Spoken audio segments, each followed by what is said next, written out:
It's 5 p.m. here in Nigeria. Time for the world today. I'm Joke Rogers. Coming up on the program.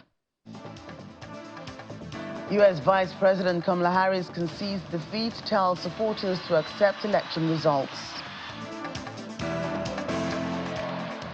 U.S. President-elect Donald Trump prepares to choose his cabinet ahead of his return to the White House. Plus, hundreds gather to protest Donald Trump's win in Chicago.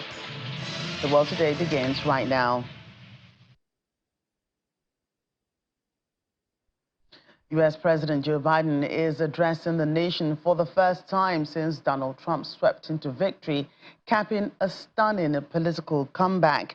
Well, it comes after his Vice President Kamala Harris also gave her concession speech and congratulated President-elect Trump on his election victory. Speaking to supporters at Howard University in Washington, D.C., Ms. Harris said the light of America's promise will always burn bright, urging Democrats to accept the election result. Mr. Trump, who will become the 47th president of the United States, gathered 294 electoral votes and more than 71.5 million popular votes over Kamala Harris' 223 electoral votes.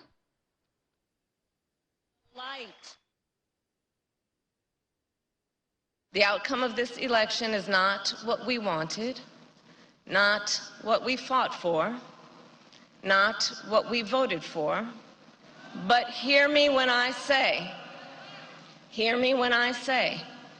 the light of America's promise will always burn bright. As long as we never give up, and as long as we keep fighting. Over the 107 days of this campaign, we have been intentional about building community and building coalitions, bringing people together from every walk of life and background, united by love of country, with enthusiasm and joy in our fight for America's future. But we must accept the results of this election. Earlier today, I spoke with President-elect Trump and congratulated him on his victory. I also told him that we will help him and his team with their transition, and that we will engage in a peaceful transfer of power. In our nation, we owe loyalty not to a president or a party, but to the Constitution of the United States.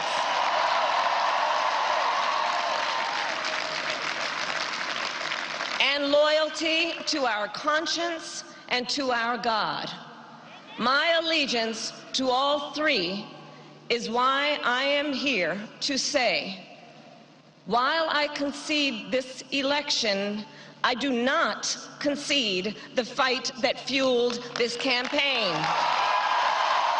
I thank you all. May God bless you, and may God bless the United States of America. I thank you all.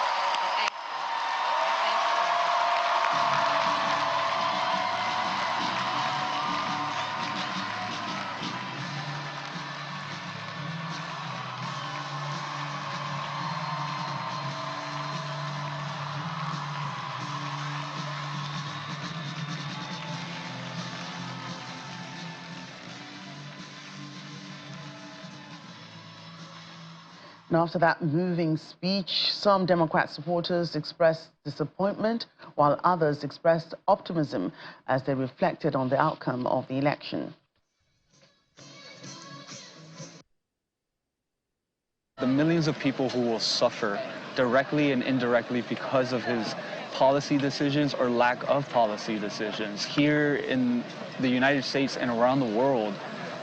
This morning I was just thinking about the soldiers in Ukraine, how they must be feeling that there's a good chance now they may lose this war without the support of America, that their sovereign nation might be overtaken by a dictator next door.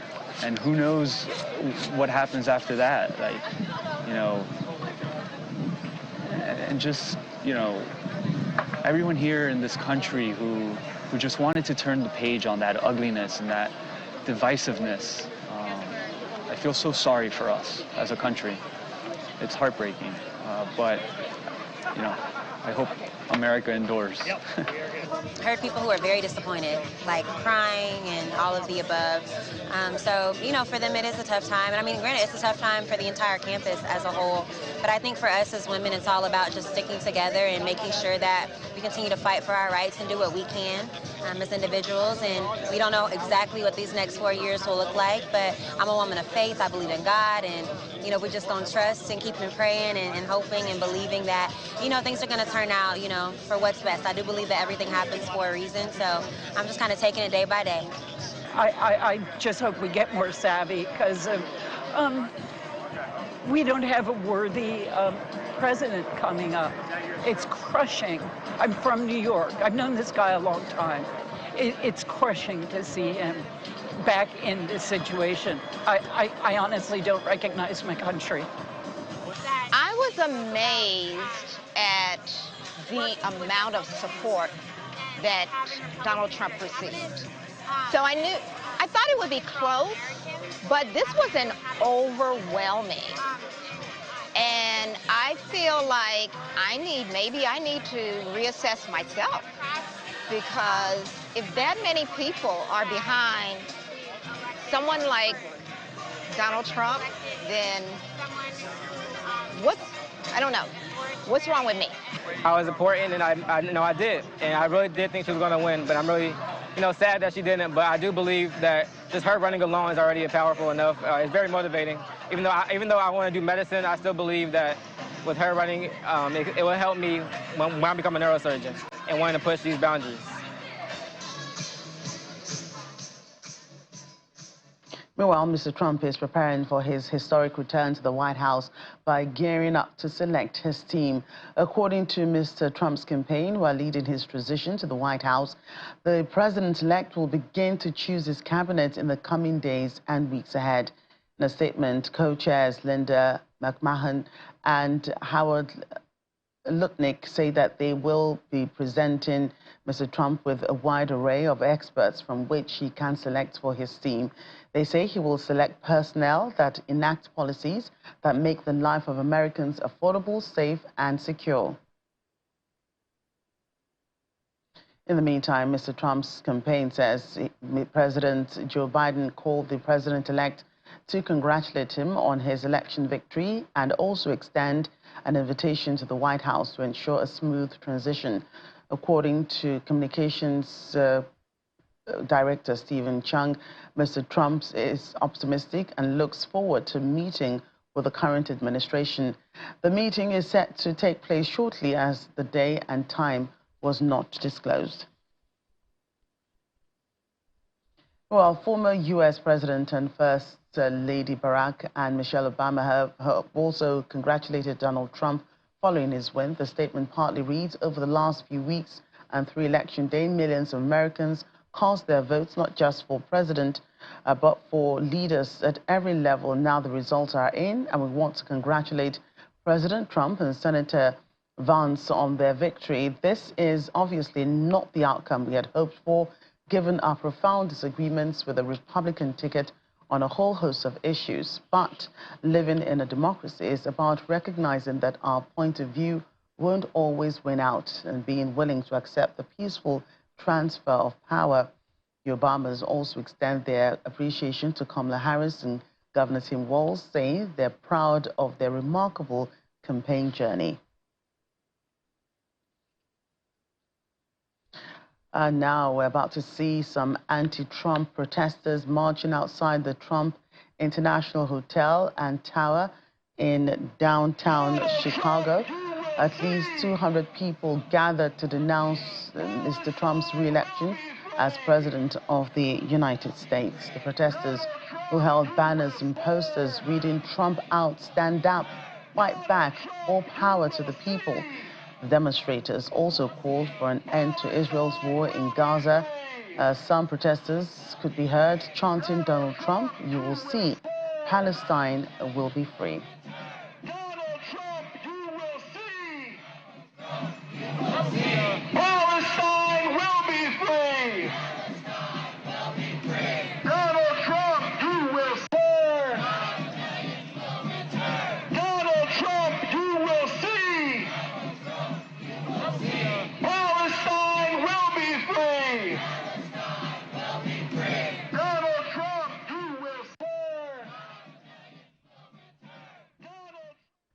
Let's continue this conversation. Joining us now is Dr. Ohiro Oni Esele, founding director, University of Delaware Social Work Program. He joins us from Newark, Delaware, USA. A pleasure having you on the program. It is my pleasure to be with you. It's a good morning from here and good evening to you in Nigeria.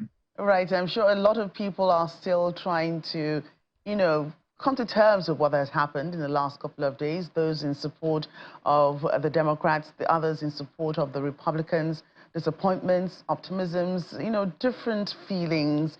The Vice President, Kamala Harris, conceded the election to President Trump on Wednesday. She said, in her words, the outcome of this election is not what we wanted and not what we fought for. When we lose an election, we accept the results. How would you describe her performance leading up to the elections? I would say that Vice President Harris is what one will call a class act. Even the way she ran her campaign, it was superbly crafted, superbly executed, with a great deal of joy and respect for the people. And so it is not a surprise that she came out yesterday and said, the election is over, the outcome is known, it's time for us to move on, and congratulated the president-elect. That is the essence of democracy. That is what we do.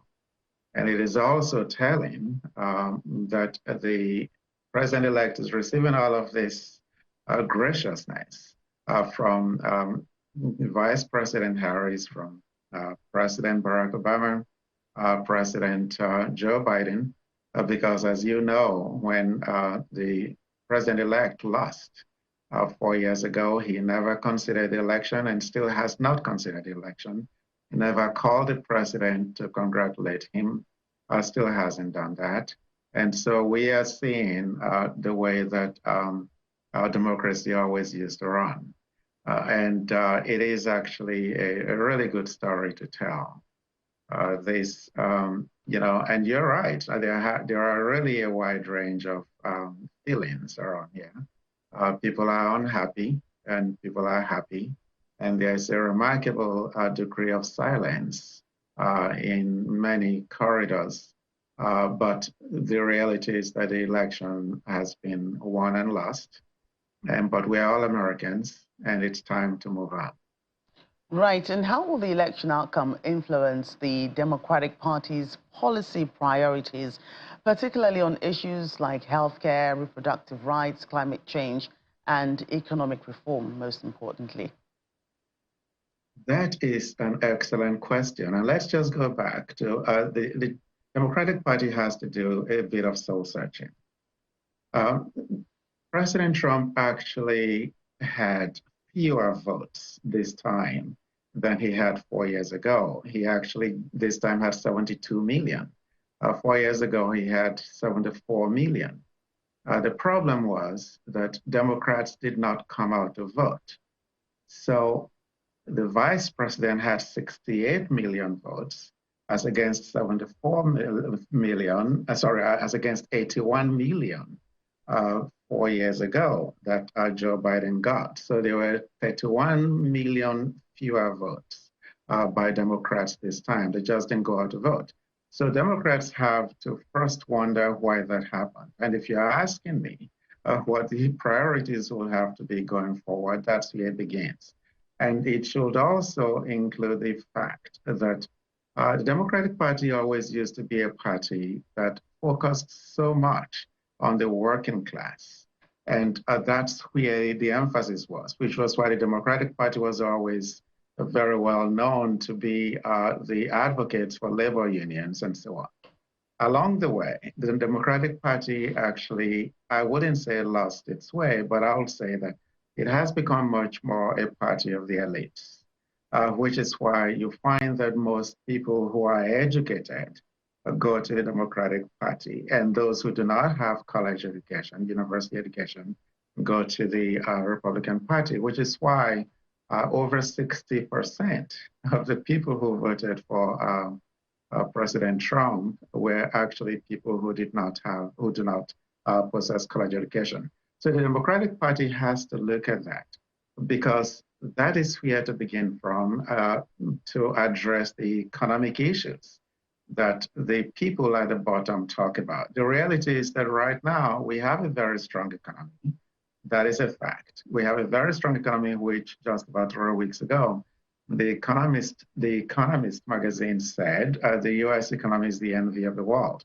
And only last week, the Wall Street Journal editorial, which is actually a conservative publication, praised the US economy. But the problem was, I mean, if you have to be able to read and understand to believe that, otherwise you believe what a charlatan or what someone else is telling you. If you don't read and understand, you believe what someone else is telling you. There are jobs everywhere for people who want to work. But if someone is saying to you, the economy is bad, there are no jobs, and you can't read and understand those indices, then you really don't understand that that's true. So there has to also be a re-education of the people. And there also has to be, for the Democratic Party, a way to really craft the language. The communication has to change so that the common man, the ordinary man, understands it. I'll give you a few examples. The Republican Party this time, President Trump's campaign was talking a lot about crime, and also associating crime with immigration. Well, here are two facts that people didn't quite get, because the Democratic Party also did not really send that message clearly and explain it very clearly. Number one, a crime rate now under President Biden is actually much lower. The FBI statistics will actually say all of that. It's actually much lower than crime was under President Trump's regime. And the economy is so much better than it was under President Trump. And then immigration. The president, the former president, who is now the president-elect, was able to craft a message that said, you should be afraid of all of the immigrants because the immigrants are all bringing crime to this country. But the second fact that I need to let your viewers know is that immigrants in the United States commit crime at a much less rate, at a much lower rate than native-born Americans. Americans actually commit crime at a much higher rate than immigrants. But fear always wins in American politics. So if you say immigrants are coming, immigrants are being released from mental hospitals and from jails, and they are coming to the United States and they are killing you, you become to fear even your own neighbors, which is why even the Latinos voted overwhelmingly, 54% of Latinos. That's one of the reasons. 54% of Latino men voted for Donald Trump, and 37% of Latino women voted for Donald Trump. Aside from the cultural issues, there's also the fact that these Latinos are like everyone else. They don't want their neighbors to be people that they should be afraid of. So they don't want immigrants coming to their neighborhoods to kill them. Whereas the immigrants that Mr. Trump was denigrating, immigrants coming from Latin American countries, Latinos actually voted for him against their own self-interest because they believed these messages. So the Democratic Party has to understand how to speak to the people, all people, not just the elites, but all people, and has to return to really addressing the economic issues of the working class, and not only people of the middle class, because Democratic candidates always talk about the middle class, which everyone else looks at as the elites. It's, of course, very difficult to define what the middle class is because the range is really wide. But again, there has to be a way to communicate so that the fear does not continue to win and people don't continue to vote against their own interest. So communication has to change. The way economy is addressed has to change. And in fact, also the foreign policy, the way that Democrats address foreign policy always has to change. It also has to change. It has to be bold. It has to be clear. Because if you look at what happened here, even when it comes to foreign policy, Mr. Trump was able to say We are spending all of the money. The Biden administration is giving all of the money to fight foreign wars. And is fighting foreign wars, and the money that is left is being given to immigrants. None of that was true. For Democrats, we are just not able to get ahead of this message. Right, and you know, if we take a look at the lessons that the Democratic Party can draw from the election outcome, a lot of people, even you know, in Africa and you know other parts of the world, are saying it's possible that America is not ready for a woman to be president. But if I take a look back at when Hillary Clinton ran the race, she got the most votes, the most popular votes. She just did not win when it came to the electoral college votes. I would say that if that was here in Nigeria, then she would have won the election, fair and square. So do you think, going forward, the Democratic Party could, represent, someone like Kamala Harris, maybe she, for if they don't get a better candidate to put forward? Or, what do you think, what kind of changes do you think the party will make? Will they take some of, the suggestions that you're putting forward, for instance, to ensure that they're victorious 4 years from now? Well, I think that there are a few things that have to happen, and you have actually hit on one of the most important ones. It is our electoral college. It also speaks to what appears to be hypocrisy, because democracy actually says that it's the person who gets the most votes actually wins. But that's not how we run our democracy here, because of the electoral college, which is really an archaic system. I can get into the history of the electoral college and how it came to be. But in democracy, usually, who has the highest number of votes will win. But that's why Hillary Clinton is not president, why she didn't become president, because of our electoral college.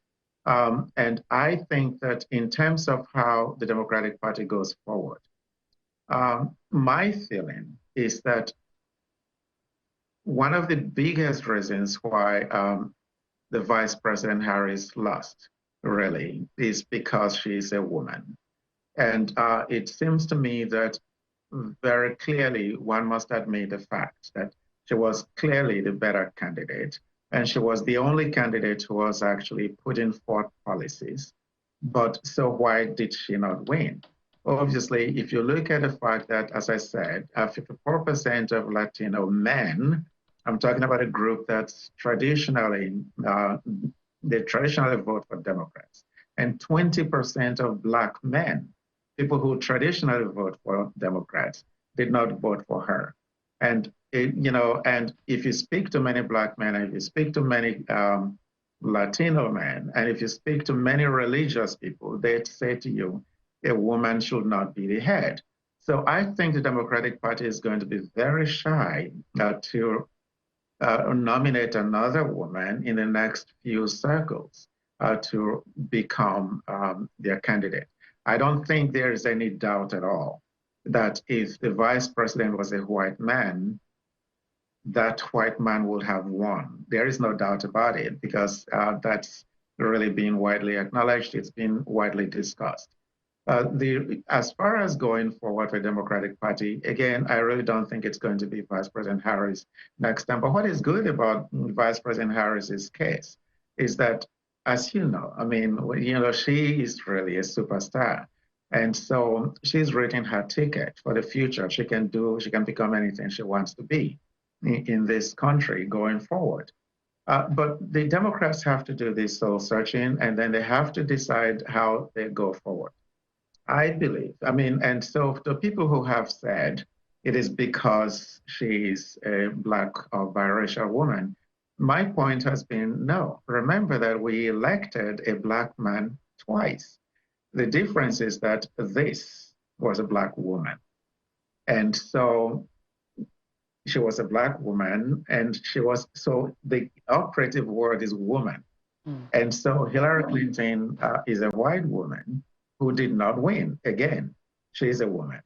And so I think that's where we are. So people who say that America is not ready for a woman to become president actually have that right, in my judgment. And it also means that we are really far behind where much of the world is. in terms of our politics and what we accept. And it also speaks to what I said as something that seems to be really hypocritical on many levels, because we say to the rest of the world as Americans, you have to make sure that men and women have equal rights. There needs to be that equality. We're not even talking about equity. We talk about equality. Men and women should have equal rights. But here we are in the United States. We not only are allowing that, we have just elected. So the highest office of the land, a man who took away the rights of women. And that's number one. We have also elected, as you probably know, we don't even grant visas. So anyone who's been committed, who's been convicted of a crime to visit the United States, even as a visitor. But we have just elected to the office a convicted felon. Right. So our Justice Department is spending today, starting yesterday, they've been really trying to find out how to. Right. Thank you so much. Our time is fast spent.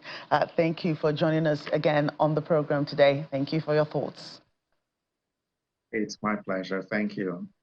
Well, Mr. Trump's victory in the election dominated headlines across British media and newspapers. The front page of some newspapers read, "You're rehired, Trump is back."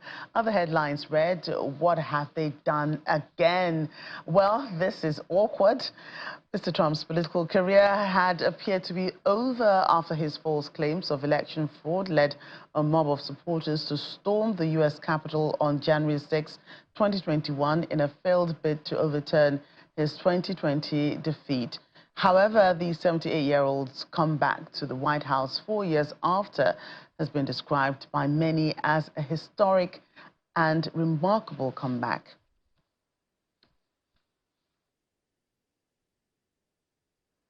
Political analyst Nathaniel Oguni joins us now from London to continue this conversation with us. Hi, Nathaniel. Great to see you today. Good afternoon. How's it going?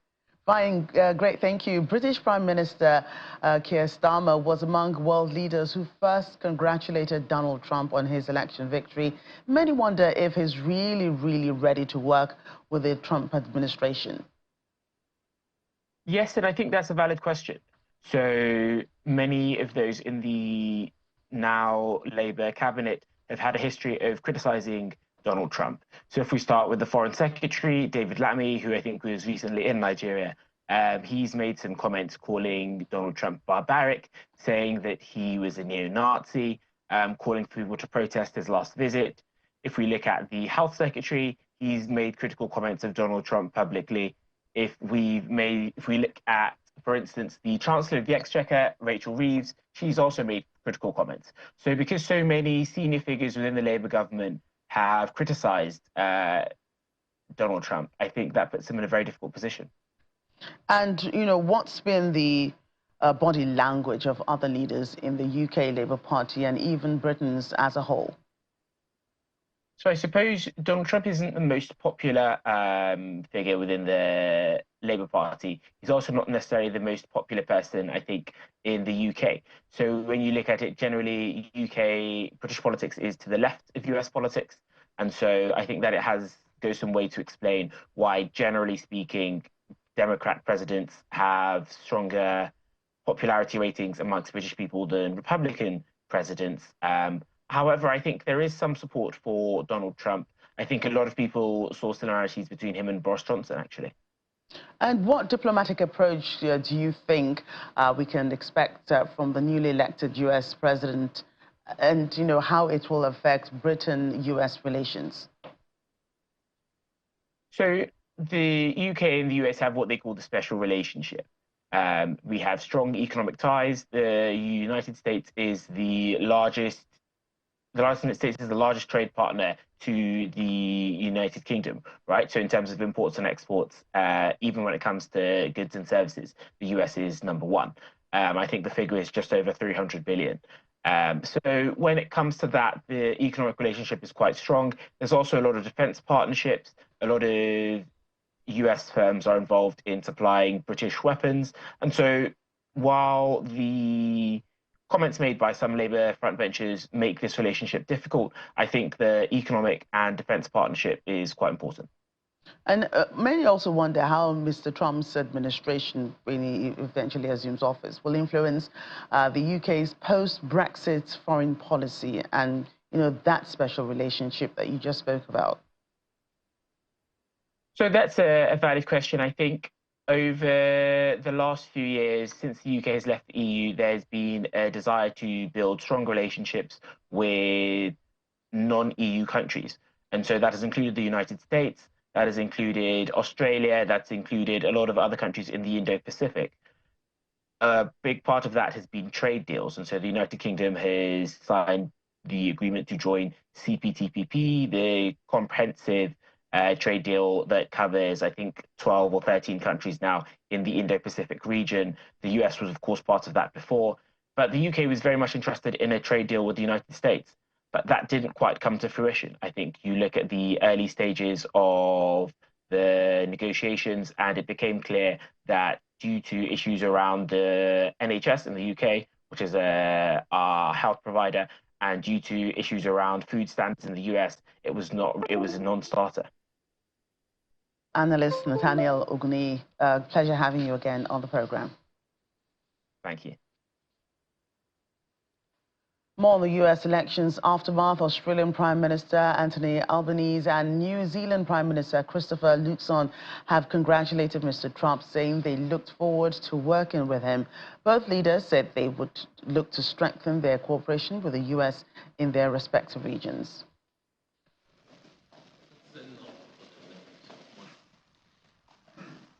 Firstly, I once again want to reiterate my congratulations to President Trump on his election victory.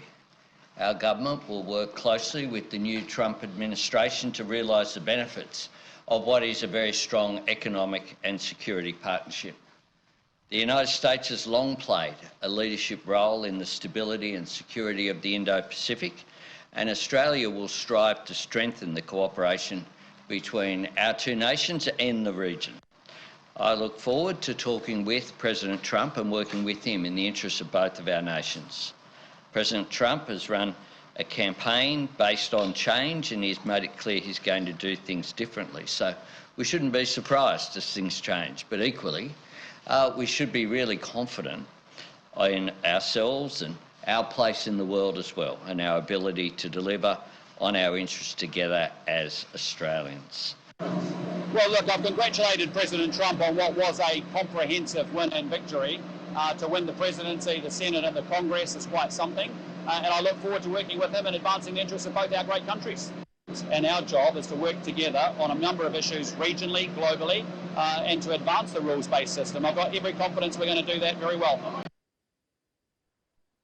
And Japanese Prime Minister Shigeru Ishiba has held a 5-minute phone call with Mr. Trump, congratulating him on the win. Speaking to reporters, the Prime Minister said both leaders confirmed intentions to meet as soon as possible and agreed to further strengthen the Japan-US alliance, bringing it to an even higher level. It's the first time both parties had a telephone conversation one-on-one. As Mr. Ishiba indicated, he was very friendly. Meanwhile, South Korean President Yoon Suk-yeol held a 12-minute phone call with Mr. Trump and agreed on building a strong partnership in the Asia-Pacific and global region. During the call, President Yoon and Mr. Trump discussed North Korea, including recent ICBM and ballistic missile launches, and agreed to meet in the near future. The South Korean president said the trilateral partnership with Japan will continue under Mr. Trump's presidency. He also noted South Korea is not ruling out supplying Ukraine with weapons following North Korea's deployment of troops to support Russia in its war. And speaking of Ukraine, President Volodymyr Zelensky praised Mr. Trump's win, calling it a truly special day. In his words, for us in Ukraine and across Europe, it was extremely important to hear the words of then 45th President of the United States about peace through strength. And when this becomes the principle of the policy of the 47th President of the United States, America and the whole world will certainly benefit from it. Mr. Trump's victory over Vice President Kamala Harris raises questions over the future of U.S. support, which has so far been key to Ukraine's survival against Russia. Mr. Trump had criticized the scale of U.S. military and financial support for Kyiv and vowed to end the war with Russia in 24 hours, without saying how, though. The VOA's Anna Shadikova joins us now from Kyiv. Anna, great to see you again today. Good evening.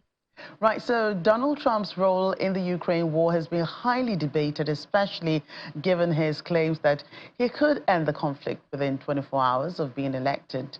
Experts have argued that his statements lack concrete details on how he plans to achieve this goal. How are many Ukrainians reacting to his win?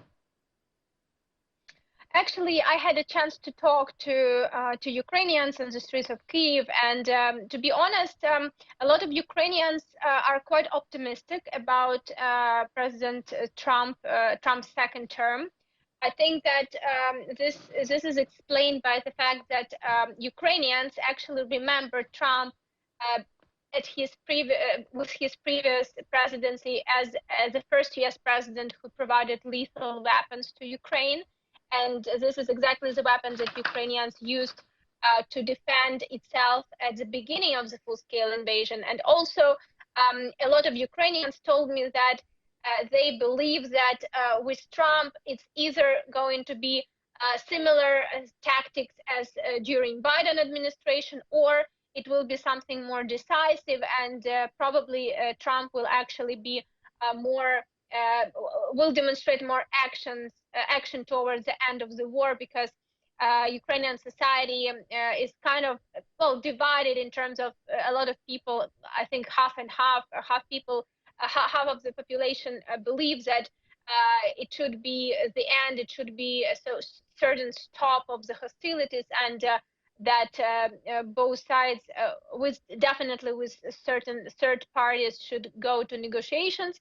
And another part of the society do not accept any kind of negotiations with Russia. But to be honest, of course, well, it's almost 3 years of full-scale invasion now, and it's difficult for Ukraine, it's difficult for Ukrainian people, and there are a lot of hope in Ukraine that Donald Trump will actually be able to either pause this and create certain conditions to more or less long-term pause in the hostilities, or even will be able to kind of create a certain ground for peace negotiation and even peace agreement, which in terms of agreement is more difficult, but at least stop of the hostilities. However, of course, there are some part of the population who are a little bit scared of President Trump, because as people say, he is quite unexpected. He usually, there are a lot of times when he's saying certain things, but then he changed his mind, and there were a lot of situations during his first presidency when he demonstrated certain reactions to certain things that made him change his mind. So he's unpredictable, and this is of course the main concern for quite a lot of Ukrainians as well. However, as I said, in total, like in general, what I've heard from Ukrainians on the streets of Kyiv, that they're quite optimistic, and they believe that Trump could actually bring certain changes in this long conflict and long war, and will be able to actually, stop hostilities at least. Was this optimism not shared under, President Biden's presidency? You speak of a lot of hope now that President Trump has been elected because of, Mr. Trump's previous policies during, his previous presidency. Are people not as optimistic, with the Biden administration? I think that people actually were quite optimistic before this latest package approval. And I can tell you that I was talking to people for I think that it's a little bit more than a year that I was actually asking people time to time about what they think about, U.S. support and in general Western support and Ukrainian possible future with this support. And I can say that a lot of people were a bit upset. Well, not a bit, but quite upset with the latest with the way the latest package approval took place. So it was really a big delay, and a lot of people think that it might be that Biden administration or similar strategy as if Biden administration strategy would remain, it would kind of be similar. So it will be long, it will be with a lot of delay. So I think that a lot of so for many it's like everyone in Ukraine understands that and very thankful to President Biden's administration, President Biden and U.S. People for the support that U.S. has already provided to Ukraine, because there is understanding that without the support, Ukraine would have not be on the map at this point, and survival of Ukraine would have been a really big question. And this is no doubt. But I'm just saying about how these reactions have been changing with certain situations happening, and the latest package approval was kind of a very big upset. So as it's for Ukrainian society, for Ukrainian people who are extremely tired of war, it was just like this last night was another terrible night of drone attacks, and in Kyiv as well, the whole night it was a drone attack. It's really, really difficult, to live in such conditions day to day, and every night it's another attack.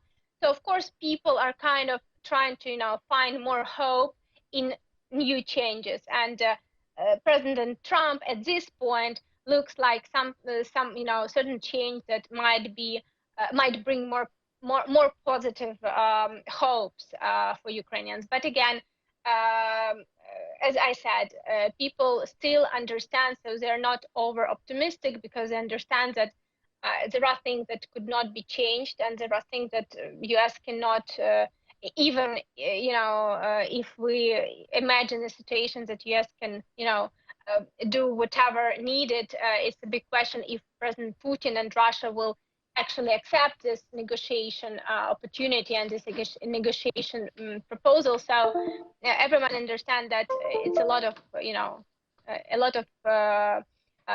questions to Russia, actually, not to the U.S. Right. Anna, I must thank you for your time today. Thank you. Thank you. Well, migrants in the Mexican border cities have been expressing fears about the impact of Donald Trump's victory on their asylum-seeking process, and concerns that their plans to enter the U.S. could be disrupted. Migrants along the Mexico-U.S. border, particularly in cities such as Ciudad and Juarez and Tijuana, are worried about the future of the CBP-1 program, which is a key pathway to legal entry into the U.S. With Mr. Trump's historically tough stance on immigration, particularly towards Latino communities, many migrants fear that the appointments they have waited months for under this program could be cancelled, leaving them uncertain. However, some remain hopeful that Mr. Trump might preserve the CBP-1 program or introduce another initiative to regulate migration.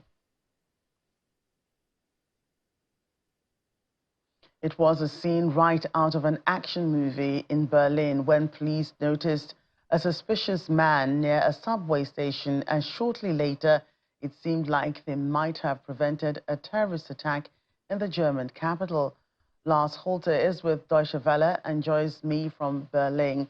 Lars, fill us in on the details of this movie-like scenario.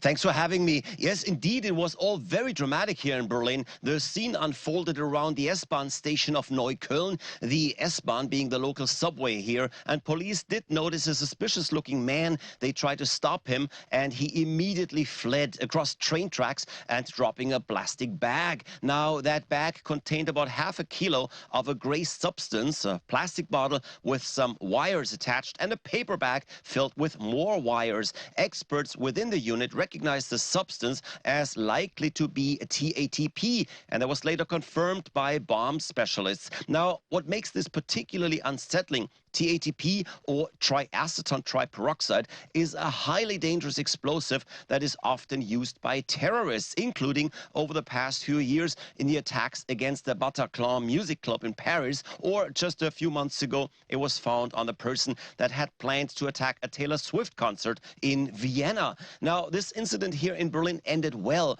Police brought the bag into a nearby park. They dug a hole and detonated it there in a controlled environment, and no one actually was hurt. And do the police know who is behind this attack? We don't know that yet. There is a few surveillance cameras in the area where police pursued the man, and so while he was able to flee, there are images of him. Police also found a passport at the scene, which was apparently dropped by the man, but that is the passport of a 30-year-old Polish citizen, a passport that had been registered as stolen. Also, facial recognition experts said the man seen on the surveillance footage was not the man seen in the passport. So with that, there seemed to be no leads at this time. But one thing is clear, we're living in dangerous times, and while the most dramatic crises play out thousands of miles away, Berlin is always a hotspot for activists for all kinds of causes. Just last week, a 34-year-old man was arrested here, and he's accused of supporting the so-called Islamic State. A man from Libya was also arrested here last week. He's accused of having planned an attack against the embassy of Israel. So while not much is known about the specific background of this latest case here, we do know that every incident has to be taken extremely seriously, and that local incidents are usually tied to a bigger conflict. And how is the government reacting to these latest developments? So there wasn't really an official statement by the government in Berlin, maybe because thanks to good police work, nothing much did actually happen, or maybe it was due to the fact that the highest officials in the government were meeting all day yesterday, mostly focusing on the economy and stabilizing the currently shaky three-party coalition. However, there are some who are indeed politicizing the event already. Among them is the president of the police union in Germany. He says he's increasingly frustrated about the government not doing more to fight terror. He specifically mentions more surveillance or more aggressive forms of data retention, like keeping files on suspects even without a current cause. Now, Germans are very concerned about data privacy, so it's really hard to enact any law that gives the government easier access to data. But the police say that it would clearly help in apprehending suspects. In this case, for example, if subway or even train stations had cameras with facial recognition technology that could assist in analyzing pictures and lead authorities faster to the people and even networks they're looking for. Well, thanks, Laz, for that update. Moving on, Lebanon's health ministry reports that at least 40 people have been killed in Israeli strikes in eastern Lebanon, and Israeli officials said the strikes in the governorates of Baalbek and Bekaa targeted operatives of the Iran-backed armed group Hezbollah. One of the strikes is purported to have seriously damaged an Ottoman-era building in the vicinity of the Roman ruins in the city of Baalbek, which is a UNESCO World Heritage Site. Also affected was the southern Beirut, following the IDF evacuation warnings, where the military allegedly struck Hezbollah command centers, weapon stores, and other infrastructure. Meanwhile, Hezbollah fighters fired a rocket from Lebanon, killing an Israeli man near a kibbutz in northern Israel.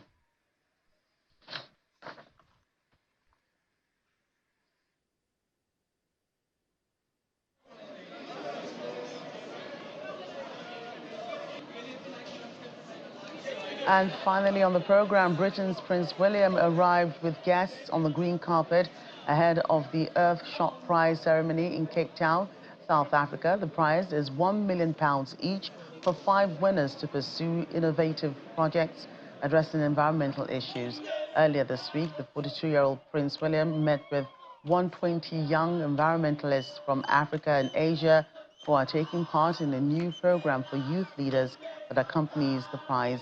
Earlier, before walking the green carpet, the prince was greeted by dancers.